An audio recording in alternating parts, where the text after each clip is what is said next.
Querida igreja do Senhor Jesus Cristo, que a graça e a paz do Senhor seja sobre todos vós.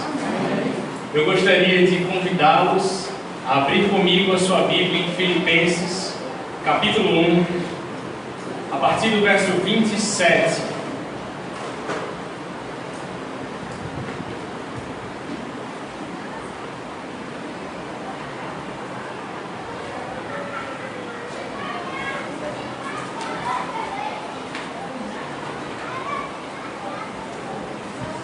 Filipenses capítulo 1, versos de 27 a 30, será a nossa meditação de hoje.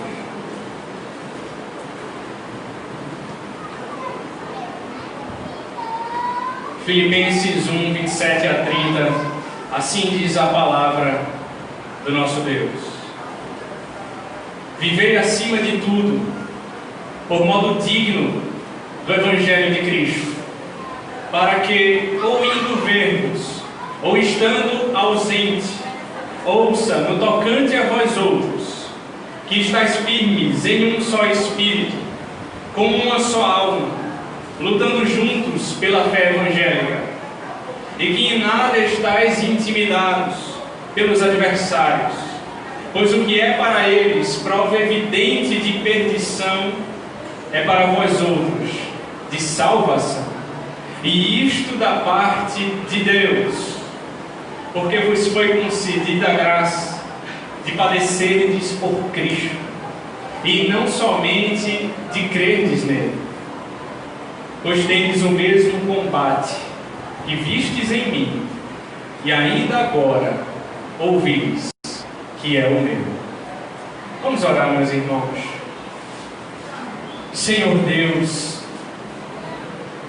amado, é diante da Tua presença santíssima, Senhor, que nós te rogamos, ó Deus, a Tua bênção sobre a Tua igreja, que nos achegamos, ó Deus, humildemente, reconhecendo que somos pecadores e falhos, e que não há nada em nós, ó Pai, que ache graça em Teus olhos, senão por meio do nosso Redentor Jesus Cristo. Obrigado, Senhor, por se compadecer do Teu povo, das Tuas ovelhas que andavam desgarradas como ovelhas sem pastor. Mas o Senhor, ó Deus, nos resgatou. O Senhor, ó Deus, remiu o Seu povo. O Senhor nos e o Senhor nos encoraja hoje, diante dessa luta cristã, a caminharmos firmes no Teu Evangelho. Fala conosco, ó Deus, pois é a Tua voz que nós queremos ouvir. Abençoa a Tua igreja com paz, enche-a de alegria no Teu Espírito Santo, de força, de fé. Anima o nosso coração, Pai, diante da Tua presença. Ilumine as nossas mentes, ó Deus, com Teu Santo Espírito, para que possamos compreender a Tua palavra e vivê-la. É o que nós te rogamos em nome de Jesus Cristo. Amém. Queridos irmãos, nós temos meditado nesta carta do apóstolo Paulo aos Filipenses, e nós vimos da última feita a tensão do apóstolo entre a vida e a morte. A partir do verso 23, ele disse: ora, de um e outro lado, eu estou constrangido, tendo o desejo de partir e estar com Cristo, o que é incomparavelmente melhor. Mas por vossa causa é mais necessário permanecer na carne. E convencido disto, eu estou certo de que ficarei e permanecerei com todos vós, para o vosso progresso e gozo da fé, a fim de que aumente, quanto a mim, o motivo de vos gloriardes em Cristo Jesus, pela minha presença, de novo, convosco. Então, queridos irmãos, nós meditamos nessa tensão que o apóstolo Paulo, ele expressa aqui nesse texto. Ele desejava estar com Cristo, partir e estar com Cristo, que ele sabia que era incomparavelmente melhor estar com Cristo nos céus. Mas ele entende que enquanto ele está nessa vida, nessa terra, ele tem uma missão. Ele entende que é importante a sua vida aqui para o progresso na fé dos irmãos. E ele vive então essa tensão. Hoje eu quero meditar com vocês a partir do verso 27 que nós lemos. Ralph Martin diz que a seção que compreende os versículos 27 a 30, ela é rica de termos militares. Por exemplo, estáis firmes, isto é, resolutos como soldados plantados em seus postos, lutando. Associa-se com a campanha militar, em batalha ou com arena, onde os gladiadores lutavam em combate de vida ou de morte. Pelos adversários, outra expressão, sejam eles humanos ou demoníacos. O mesmo combate, proveniente do grego agon, com que Paulo havia conhecido na época de sua primeira visita à cidade deles. Em 1 Tessalonicenses 2:2, ele diz: porque vós, irmãos, sabeis pessoalmente que a nossa estada entre vós não se tornou infrutífera, mas apesar de maltratados e ultrajados em Filipos, como é do vosso conhecimento, tivemos ousada confiança em nosso Deus, para vos anunciar o Evangelho de Deus, em meio a muita luta. Então veja, irmãos, que Paulo está tratando aqui da vida, desse combate da vida cristã, meus irmãos, em que a maior arma contra o inimigo é uma vida piedosa, coerente, digna. No entanto, a igreja é mais do que a vida particular de cada um de seus membros. A igreja é uma equipe, é um time que precisa trabalhar unido. Contudo, não basta aos membros da igreja estarem juntos. Eles precisam ter confiança e não viver assustados diante dos perigos e do sofrimento. Portanto, irmãos, eu quero meditar com vocês hoje no tema como viver de modo digno do Evangelho. Como viver de modo digno do Evangelho. Primeira coisa que precisamos ter: coerência na vida. Veja comigo o verso 27, a parte A. Vivei acima de tudo por modo digno do Evangelho de Cristo. A teologia precisa produzir vida. A doutrina precisa desembocar em ética. Aqui é o Evangelho que estabelece a norma ética. Os crentes de Filipos, eles devem viver como pessoas convertidas, tanto dentro da igreja quanto fora da igreja, no mundo. A fé que abraçamos, ela precisa moldar o nosso caráter. Alguém certa vez disse que a vida do cristão é o quinto evangelho. É a página da Bíblia que as pessoas mais leem. É a sua vida. Nós precisamos viver de modo digno para não sermos causa de tropeço para os fracos. Nós precisamos viver de modo digno para não baratearmos o evangelho que abraçamos. Nós precisamos viver de modo digno para ganharmos outros com o nosso testemunho. A palavra usada por Paulo aqui, ela é muito sugestiva. A ordem vivei, no grego, significa ser cidadão. Paulo escrevia de Roma. Veja, o centro do Império Romano. Foi o fato de ser cidadão romano que o conduziu à capital do Império. E Filipos era uma colônia romana, uma espécie de miniatura de Roma. Nas colônias romanas, os cidadãos jamais esqueciam que eles eram romanos. Eles falavam latim, eles usavam vestimentas latinas, eles davam a seus magistrados títulos latinos. Desse modo, Paulo está dizendo aos crentes de Filipos que, assim como eles valorizavam a cidadania romana, eles deveriam também valorizar ainda mais a honrada posição que ocupavam como cidadãos dos céus. Igreja, vocês não têm apenas uma cidadania terrena, mas sobretudo uma cidadania celestial.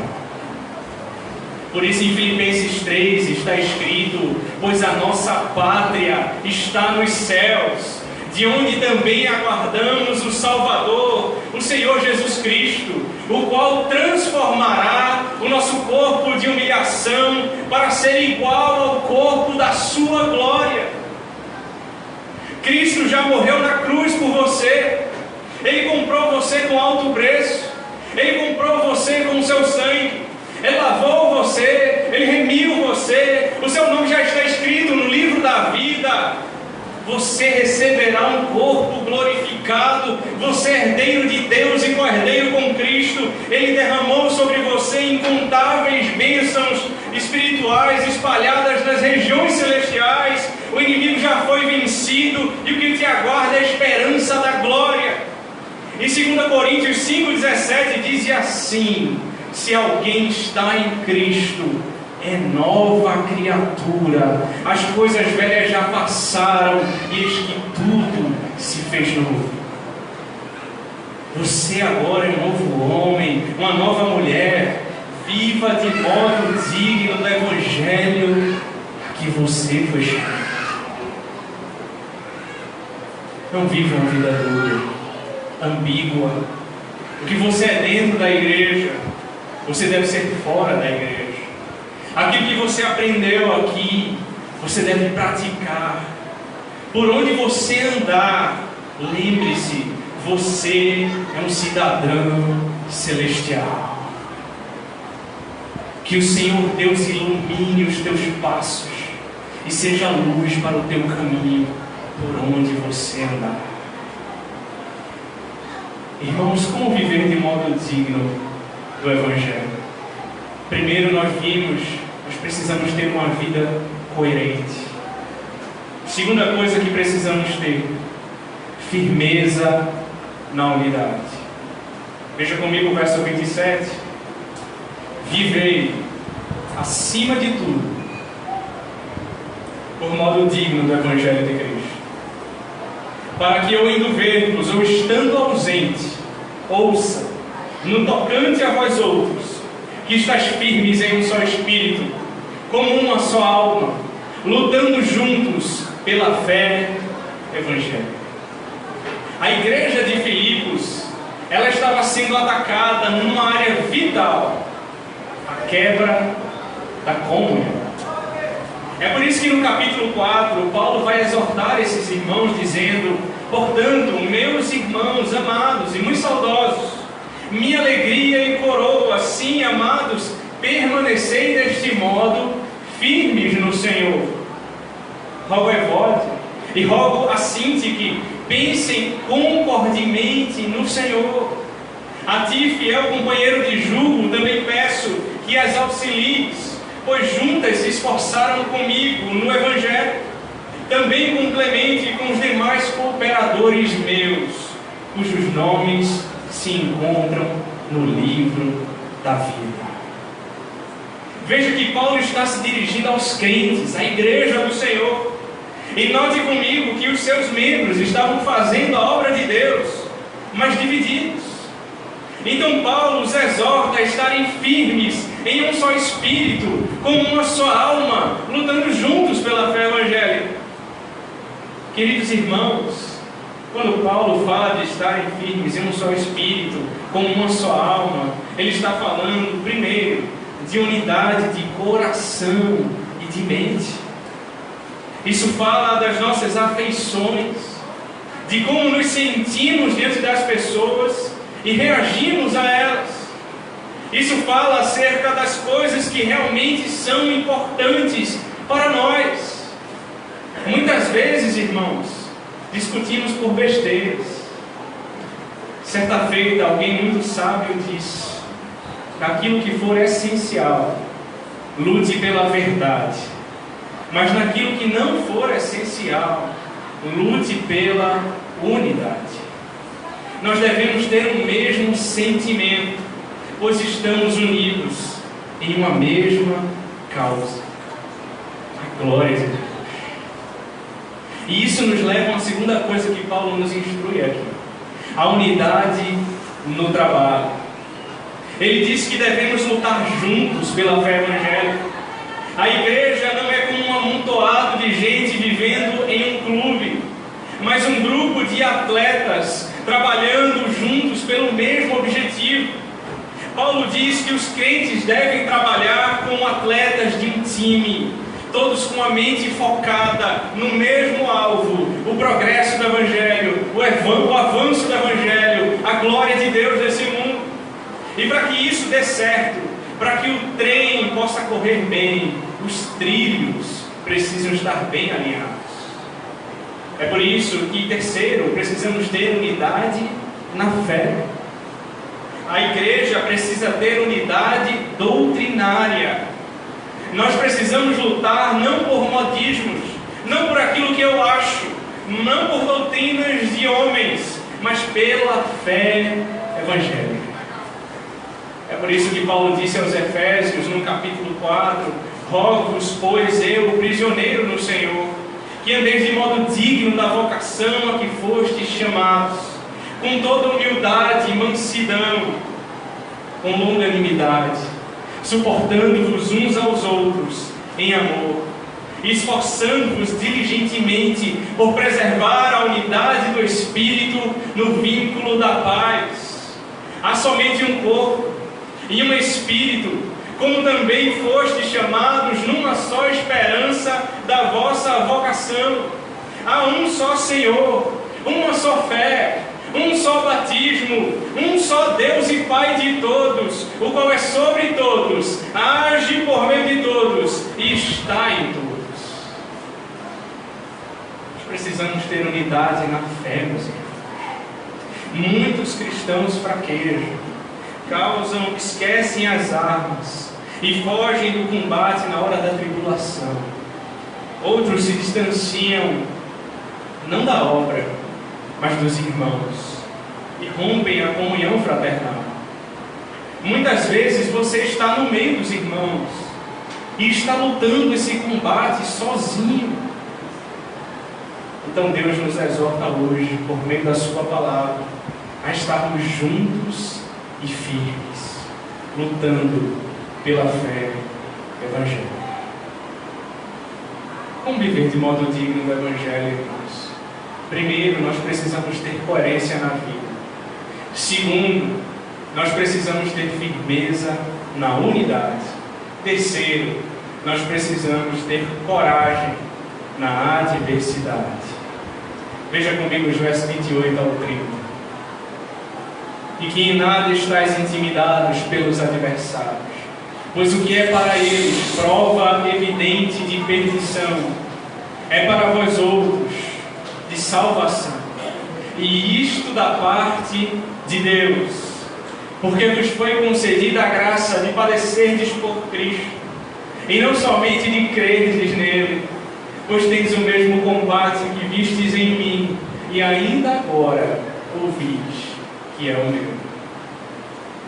A igreja de Filipos estava enfrentando tanto uma ameaça interna, como nós vimos, a quebra da comunhão, como uma ameaça externa, a perseguição. Então Paulo os exorta a que eles não fiquem intimidados, amedrontados pelos seus adversários. Conta a história que Alexandre o Grande, aquele poderoso e destemido general grego que venceu diversas batalhas e expandiu o seu reino, certa vez trouxeram diante dele um soldado desertor, um medroso. E ele olhou para aquele soldado e perguntou: soldado, qual é o seu nome? E o soldado respondeu: Alexandre. Então o general Alexandre o Grande, ele ficou furioso porque aquele soldado medroso ele tinha o mesmo nome dele. Então ele bradou: soldado, mude a sua conduta, ou mude o seu nome. Meus irmãos, vocês carregam o nome de Cristo. Você é um embaixador do reino dos céus. Você representa o Rei da Glória, o Senhor forte e poderoso nas batalhas, o Senhor dos exércitos. Você não pode se amedrontar com as adversidades da vida. Você não pode temer os inimigos da cruz de Cristo. Você precisa ter fé e coragem, pois o que é para eles prova evidente de perdição é para vós outros de salvação, e isto da parte de Deus. É por isso que Paulo disse em Romanos 1,16: pois não me envergonho do Evangelho, porque é o poder de Deus para a salvação de todo aquele que crê. Em 2 Coríntios 2,14 ele disse: graças porém a Deus que em Cristo sempre nos conduz em triunfo, e por meio de nós manifesta em todo lugar a fragrância do seu conhecimento, porque nós somos para com Deus o bom perfume de Cristo, tanto nos que são salvos como nos que se perdem. O que é para eles prova evidente de perdição é para vós outros de salvação.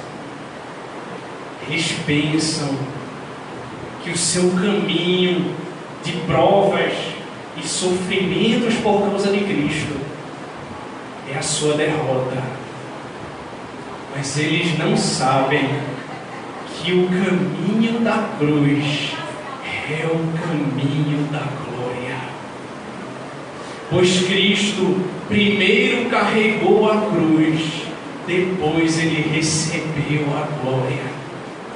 É por isso que em Colossenses 1,27 diz: Cristo em vós é a esperança da glória. Tenha coragem, meu irmão, tenha fé, porque vos foi concedida a graça de padecerdes por Cristo, e não somente de crerdes nele. Pois tendes o mesmo combate que vistes em mim, e ainda agora ouvis que é o meu. Paulo está dizendo: você não está sozinho nessa luta. Eu e você estamos no mesmo combate. Deus alistou você no seu exército, para que assim como Paulo, você combata o bom combate, complete a carreira e guarde a sua fé. Foi concedida a você a graça de padecer por Cristo, de lutar em nome do Rei dos Reis. E para aqueles que forem infiéis, em 2 Timóteo 2 está escrito uma promessa: fiel é esta palavra, se já morremos com Ele, também viveremos com Ele. Se perseveramos, também com Ele reinaremos. Coragem, meu irmão, tenha fé. Sofrer pelo nome de Cristo é uma graça, é um presente, é um privilégio, pois o próprio Senhor disse em Mateus 5,11: bem-aventurados sois, quando por minha causa vos injuriarem e vos perseguirem e mentindo disserem todo mal contra vós. Regozijai-vos e exultai, porque é grande o vosso galardão nos céus. Você não tem ideia do que te aguarda. 1 Coríntios 2,9 está escrito que nem olhos viram, nem ouvidos ouviram, nem jamais penetrou em coração humano aquilo que Deus tem preparado para aqueles que o amam. Sofrimentos do presente, diz Paulo aos Romanos, não se comparam com a glória que há de ser revelada em nós. Eles não se comparam. Como viver de modo digno do Evangelho? Você precisa ter coerência na sua vida. Você precisa ter firmeza na unidade. Você precisa ter coragem na adversidade. Feche seus olhos, irmãos.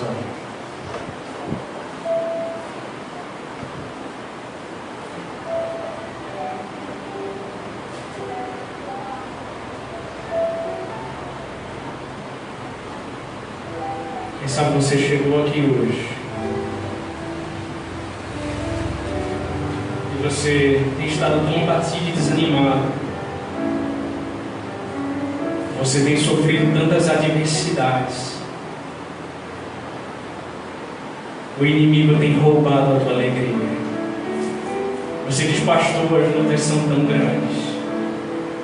O inimigo tem tirado a minha paz. Tem tirado a paz na minha família, na minha casa, no meu lar.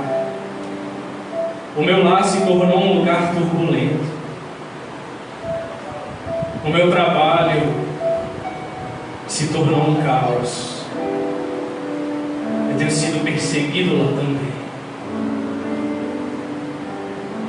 E de tantos modos e de tantas maneiras, o inimigo tem tentado fazer você desanimar. Tem tentado fazer você desistir dessa vida. Desistir da causa de Cristo. Quem sabe você diz, o ministério é tão árduo. Ser crente é tão difícil. São tantas tentações, são tantas lutas. São tantas coisas que enfrentamos. Mas Deus te trouxe aqui hoje para falar ao teu coração, para dizer para você, coragem, meu irmão, tenha fé, refugie-se em Deus, refugie-se em Cristo. Ele é a rocha, Ele é o nosso socorro bem presente na hora da tribulação. Ele é aquele que nos guarda. Vale a pena sofrer por Ele. Vale a pena pregar o seu Evangelho. Vale a pena toda a perseguição que enfrentamos como cristãos. Vale a pena renunciar muitas coisas em nossa vida em prol do reino de Deus. Vale a pena renunciar muitas vezes coisas que desejamos, os nossos gostos, em favor da paz e unidade na igreja. Vale a pena lutar pela paz. Hoje o Senhor te chama a viver de maneira coerente com o Evangelho. Ou seja, não tenha uma vida dúbia. Hoje Deus te chama a ter uma vida íntegra. Mesmo homem que você é dentro da igreja, você precisa ser fora desse mundo, a fim de que você brilhe a luz de Cristo diante dos homens. Hoje Deus está te chamando a ser um testemunho vivo da sua palavra, uma carta do Evangelho. Todos vão olhar para você e vão ler Cristo nas suas páginas, e vão encontrar o Redentor, e vão dizer, aí passa um homem de Deus, uma mulher de Deus, um homem honesto, íntegro, que ama o Senhor e a sua palavra. Hoje Deus te chama a esse compromisso com a sua palavra. Você que, quem sabe, está ouvindo essa mensagem pela internet e está distante da igreja. Quem sabe já há algum tempo você perdeu o prazer de estar na casa do Senhor. E o inimigo tem contado para você a mentira de que você pode ser crente sozinho, que você pode ser igreja sozinho. Hoje Deus te chama por meio da sua palavra à unidade, a viver em comunhão com os irmãos, a lutarmos juntos pela fé evangélica, como uma só alma, em um só espírito, lutando juntos. Nós precisamos caminhar como igreja do Senhor, como corpo, para lutarmos juntos. Você não pode fazer isso sozinho. Hoje o Senhor nos chama a estarmos cada vez mais unidos como sua igreja. Juntos somos mais fortes, meus irmãos. Hoje você que ainda não está em Cristo e que chegou essa noite aqui nesse lugar, o Senhor te chama por meio da sua palavra a fazer parte desse corpo. Se você quer também lutar junto pela fé evangélica, entregue a sua vida a Cristo. Creia no Senhor como teu Redentor, como teu Salvador. E vamos lutar juntos, meu irmão. Coragem, com fé, com ânimo, que vem da parte de Deus. Ele vivificará a tua alma, o teu coração. Colocará o dom da fé sobre ti, para que você possa crer nele, entregar a sua vida a Ele. Senhor Deus amado, obrigado, Senhor, pela tua santa palavra. Obrigado pela tua igreja, Deus, que se reúne nesse lugar. Obrigado, Deus, por o Senhor ser um Deus tão bom, tão gracioso, que ama a sua igreja, que deu a vida pela sua igreja e que nos conforta hoje com a tua palavra e que encoraja o teu povo hoje por meio da tua santa palavra. Nós te agradecemos, Senhor, em nome de Cristo Jesus. Amém.